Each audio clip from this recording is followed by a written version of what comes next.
الحمدللہ رب العالمین والصلاة والسلام علی سید الانبیاء والمرسلین اما بعد فاعوذ باللہ من الشیطان الرجیم بسم اللہ الرحمن الرحیم یا رب لک الحمد کما ینبغی لجلال وجہک وعظیم سلطانک رب اشرح لی صدری ویسر لی امری واحلل عقدۃ من لسانی یفقہوا قولی رب زدنی علما۔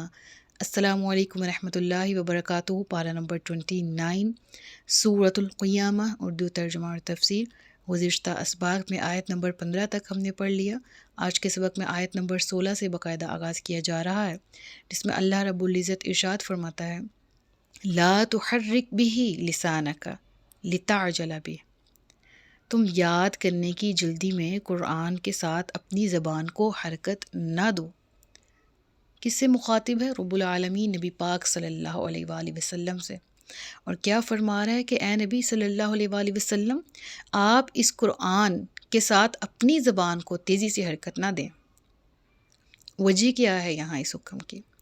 نبی کریم صلی اللہ علیہ وآلہ وسلم کا معمول تھا کہ جو ہی حضرت جبرائیل علیہ السلام وحی لے کر آتے تو آپ صلی اللہ علیہ وآلہ وسلم نئے کلام کو فوری طور پر یاد کرنے کی کوشش کرتے تھے، اور نہ صرف یاد کرنے کی کوشش کرنا بلکہ بیک وقت ایک سے زیادہ کام۔ دیکھیں نا، سب سے پہلے توجہ سے سننا، پھر جیسے جیسے سننا ساتھ ہی تلاوت کرنا، اور تیسرے نمبر پہ اس کے مفہوم کو بھی سمجھنا۔ بیک وقت یہ 3 کام ہو رہے تھے تو اللہ رب العالمین نے اپنے حبیب صلی اللہ علیہ وآلہ وسلم کو تسلی دی اور فرمایا آپ اس بارے میں فکر مند نہ ہوں کہ آپ جو قرآن کی تلاوت کے فوری ساتھ ہی تلاوت کرتے ہیں تاکہ میں قرآن کریم پورے کلام کو ابزورب کر لوں، اے نبی صلی اللہ علیہ وآلہ وسلم اس کا جمع کرنا اور پڑھوا دینا ہمارے ذمے ہے۔ ان علینا جمعہ وقرآنہ، یعنی یہاں پر وقرآنہ، اس سے کیا مراد ہے؟ اس قرآن کا جمع کرنا اور اس کا قرآنہ پڑھوانا، اسے پڑھنا، مراد کیا ہے؟ ترتیب۔ کس ترتیب کی بات ہو رہی ہے؟ اگلی آیت دیکھیے، پھر بتاتی ہوں۔ فَإِذَا قَرَأْنَاهُ فَاتَّبِعْ قُرْآنَهُ، پھر جب ہم اسے پڑھوا دیں تو آپ اس کی قرأت کی پیروی کیجیے۔ یہاں ترتیب مصحف کی طرف اشارہ ہے، جس کو دوسرے الفاظ میں ترتیب توقیفی بھی کہا جاتا ہے۔ ایک ترتیب نزولی ہے جس ترتیب سے قرآن کریم نازل ہوا، ڈفرنٹ صورتیں ڈفرنٹ موقعوں پر اتری، کچھ صورتوں کا کچھ حصہ مکی ہے، کچھ مدنی ہے، کچھ ہجرت سے پہلے، کچھ ہجرت کے بعد، کچھ ایک دن میں نازل ہوا تو ایک سورہ کے نزول نے کافی ٹائم لیا، مختلف احکامات جڑے، ٹھیک ہے۔ پھر اللہ کے نبی صلی اللہ علیہ وآلہ وسلم نے بحکم الہی تمام صورتوں کا ڈیٹا جمع کیا، کس سورہ سے پہلے کس سورہ کے بعد کون سی سورہ آنی ہے، یہ تمام تر جو معاملات ہیں یہ بحکم ربانی طے پائے ہیں، اور اس کا ریفرنس ہمیں اس آیت میں ملتا ہے کہ ترتیب توقیفی بھی دراصل اللہ ہی کی طرف سے ہے، اللہ ہی کے حکم سے طے ہوئی، اور یہ بھی کہ ہر وحی کے ساتھ نئے کلام کی ترتیب کا حکم بھی اترتا تھا، یعنی ہر وحی کے نازل ہونے والی صورت یا آیت کے بارے میں اللہ رب العالمین کی طرف سے واضح کیا جاتا تھا کہ پہلے سے نازل شدہ قرآن کے اندر ان کی جگہ کون سی ہے، اس کلام کو کس جگہ پر رکھا جائے گا۔ ثم ان علینا بیانہ، پھر ہمارے ہی ذمے اس کو واضح کر دینا بھی ہے۔ اس حوالے سے بہت اہم پوائنٹ ہے، وہ یہ کہ قرآن کریم میں اگر ہم پہلا اسلوب اس کا واضح طور پر جاننے کی کوشش کریں تو یہ بات ہمارے سامنے آئے گی، تفسیر القرآن بالقرآن، یعنی قرآن کریم میں اگر ایک حکم آیا تو اس کی وضاحت بھی قرآن کریم کے اندر ہی موجود ہے۔ تفسیر کی سب سے بہترین صورت یہ ہے۔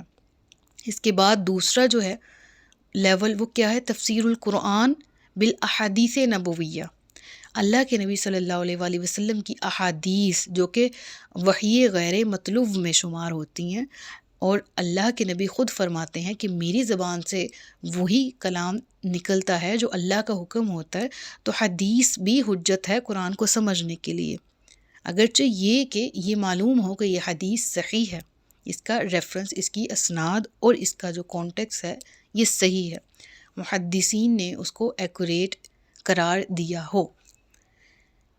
بہرحال رب العالمین فرما رہا ہے یہ ہم پر ہے۔ تو بہترین سورہ کیا ہے کہ قرآن کریم میں اگر ایک جگہ ایک حکم آیا تو دوسری جگہ پر رب العالمین نے مزید وضاحت فرما دی۔ جس طرح کے بہت سے ایسے مسائل تھے جس کے بارے میں سوال کیا جاتا تھا یسألونہ کا، ان کا جواب قرآن نے وضاحت کے ساتھ دیا۔ لیکن تفسیر قرآن بالقرآن کی سمجھ آ گئی اس آیت سے کہ اللہ فرما رہا ہے ہمارے ذمہ ہے اس کو بیان کرنا، اس کو وضاحت کے ساتھ سامنے لانا بھی۔ لیکن دوسرا پوائنٹ تفسیر قرآن بالاحادیث نبویہ، اللہ کے نبی صلی اللہ علیہ وآلہ وسلم کا رول کیا ہے۔ اللہ فرماتا ہے وَأَنزَلْنَا إِلَيْكَ الذِّكْرَ لِتُبَيِّنَ لِلنَّاسِ مَا نُزِّلَ إِلَيْهِمْ، یعنی اے نبی صلی اللہ علیہ وآلہ وسلم ہم نے یہ ذکر آپ پر اس لیے نازل کیا کہ آپ اس کو واضح کر دیں لوگوں کے لیے کہ ان پر کیا کچھ نازل ہوا ہے۔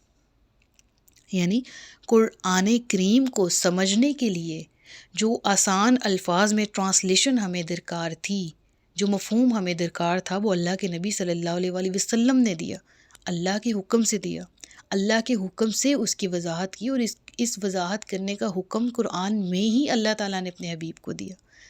یعنی احادیث کی حجت بھی ہمیں قرآن سے ثابت ہوتی دکھائی دیتی ہے اگر ہم تعصب کی اینک اتار کے دیکھیں، کیونکہ دور حاضر میں ایسے فتنے اٹھ رہے ہیں جو کہتے ہیں کہ قرآن کو سمجھیں، قرآن کو سمجھیں۔ دیر are a lot of verses here in the holy Quran کہ جن کو ہم نہیں جان سکتے بیفور انٹرپریٹیشن آف احادیث رسول اللہ صلی اللہ علیہ وآلہ وسلم۔ اگر ہمیں احادیث میں بتایا گیا مفہوم نہیں ملے گا تو ہم آیات کو نہیں سمجھ سکتے۔ سب سے بڑی مثال خود نماز کی ہے، اقیم الصلاۃ، کچھ ٹائمنگز کا بھی ذکر قرآن میں، لیکن نماز پڑھنی کیسے ہے، نماز کا طریقہ کیا ہے، یہ اللہ کے نبی صلی اللہ علیہ وآلہ وسلم نے ہمیں کر کے دکھایا۔ اور اللہ کے نبی نے فرمایا صلوا کما رأیتمونی اصلی، تم نماز پڑھو گو کہ جیسے تم مجھے نماز پڑھتا دیکھتے ہو۔ تو اس سمیت بہت سے ایسے دلائل ہیں کہ جن میں ہمیں یہ واضح ہوتا ہے کہ اللہ تعالیٰ نے اس کلام پاک کی حفاظت کا ذمہ لیا، اور اتھارٹی اللہ کے نبی صلی اللہ علیہ وآلہ وسلم کو اللہ نے بذات خود جاری فرمائی کہ اے نبی آپ ان کو بیان کر دیں اس قرآن کو۔ اور ایک نبی صلی اللہ علیہ وآلہ وسلم سمیت اگر ہم پچھلے انبیاء کی بھی بات کریں تو ایک نبی کی تبلیغ کا حسن یہ ہے کہ وہ اللہ کا پیغام لوگوں کو ان کے لیول کے مطابق سمجھاتا ہے، جس طرح سے ان کو سمجھنے میں مدد ملے۔ پھر اس کے بعد جو آگے الفاظ کا ذکر آ رہا ہے، اب یہاں سے خطاب کا رخ بدل جاتا ہے اور خطاب کا رخ کفار کی طرف ہے۔ اللہ فرماتا ہے کلا بل تحبون العاجلہ، ہرگز نہیں، اصل بات یہ ہے کہ تم لوگ جلدی ملنے والی چیز سے محبت کرتے ہو۔ یہ جلدی ملنے والی چیز کیا ہے؟ دنیا۔ وَتَذَرُونَ الْآخِرَةَ، اور تم آخرت کو چھوڑ دیتے ہو۔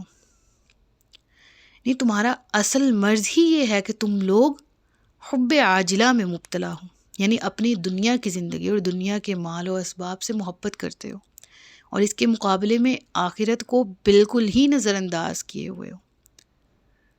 اور اسی آخرت کے دن کی آگے جھلکیوں کا ذکر ہے، وجوہ یومئذ ناظرہ، بہت سے چہرے اس دن تر و تازہ ہوں گے۔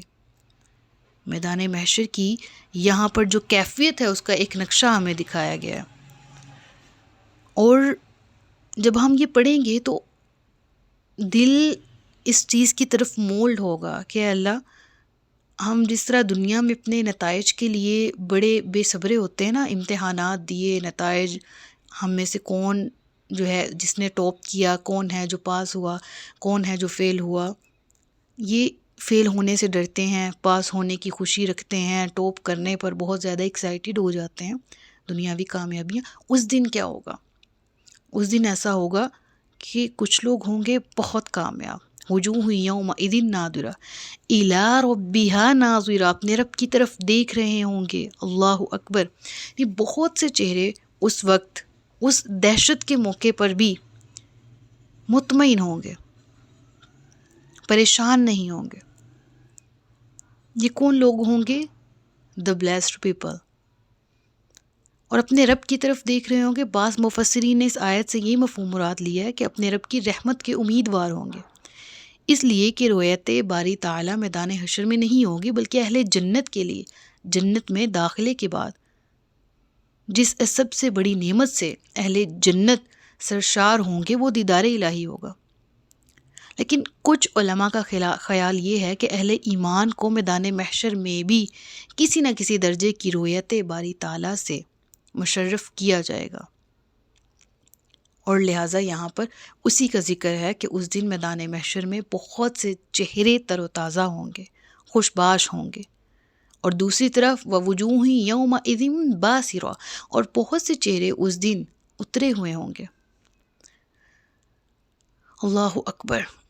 دیکھیے نا، ریئل ٹاپرز، ریئل ہو گوٹ سکسیس، اس وقت ان کا کیا عالم ہوگا، جنہوں نے اصل کامیابی حاصل کر لی، ہم المفلحون کی کیٹیگری میں وہ لائے کر کے، وہ کتنے خوش ہوں گے، ان کی خوشی کی کیا نوعیت ہوگی، کیا کیفیت ہوگی۔ اللہم اجعلنا منہم، اللہ تعالیٰ ہمیں ان لوگوں میں شامل فرمائے، ان لوگوں کی فہرست میں ہمارا بھی شمار کر دے۔ دوسری طرف وہ لوگ جو مرجھائے ہوئے ہوں گے، جو چہرے اس روز اترے ہوئے ہوں گے، تظن ان یفعل بها فاقرہ، اللہ اکبر، ان کو یقین ہوگا کہ اب ان کے ساتھ کمر توڑ سلوک ہونے والا ہے۔ اللہ اکبر!